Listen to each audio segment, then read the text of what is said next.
I got an EP. Okay, right. So you're on an employment pass, and when you went into the employment pass process in Singapore, so good, you're on an EP. And you're working for a Singapore employer, but can you work remotely for your Singapore employer? Absolutely. Okay. All right, great. Glad it does. So can you work remotely for your Singapore employer? Absolutely. That's up to you and your employer. You guys set your terms and what are the conditions of your work, and you can. Now you're asking if you can work from Bali. I'm smiling because we do actually have quite a few clients who do work for Singapore employers, mostly pre-COVID, but now that Indonesia is reopening, people are returning to Bali. I'm seeing stuff online, and Bali is coming to life again. So working remotely from Bali, yes, that is absolutely a possibility. And it is quite common to meet many people working for Singapore employers remotely from Bali. So the question is, what does that do to you from a tax perspective? Well, you're on an EP. So presumably you would still, as one of the conditions of your EP, generally speaking, and Bunyip will jump in, is that you are assumed to be tax residents in Singapore, and you should still be subject to taxes in Singapore, even though you may be going back and forth or spending a lot of time in Bali. Am I correct in saying that, Bunyip? Yeah.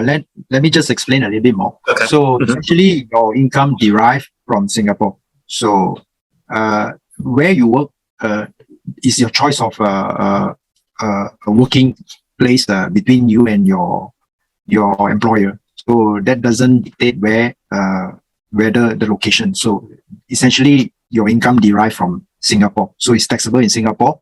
I don't know about you, Ali, whether you're subject to resident tax or what, but in any case, you'll be taxed in Singapore. You have to Sorry, that's a great point, Bunyip, and to take that further, and now you're moving from a situation, if it is that you do trigger tax residence in Indonesia, which is a likelihood depending, once you cross that 183 days, then you can be subject to taxes in Indonesia, which we mentioned during Bunyip's presentation, is much higher than Singapore. Singapore tops off at 22%. Indonesia, of which Bali is a part, is 30%. And the graduated rates are, so in other words, you move up the ladder faster than you do in Singapore. So yes, it's a higher tax rate, but for each band, it's going to be higher as well. So be mindful of that. And the immigration laws are very, very strict in Indonesia. I was having a conversation with someone at the US Embassy in Jakarta, and he was telling me that they spend an unfortunate amount of time getting Americans out of trouble in Indonesia because they're working there without permission. So, and remember, it's not working for an Indonesian employee. It is working in Indonesia without permission. So you need to have a conversation with your employer and also with someone who can talk you through the intricacies of Indonesian tax. If you don't have someone, we have a colleague at Moores Rowland in Jakarta and Bali, which is Dicky. He's the head of tax for Moores Rowland. I can introduce you to him and you guys can have that conversation. So I hope that helps.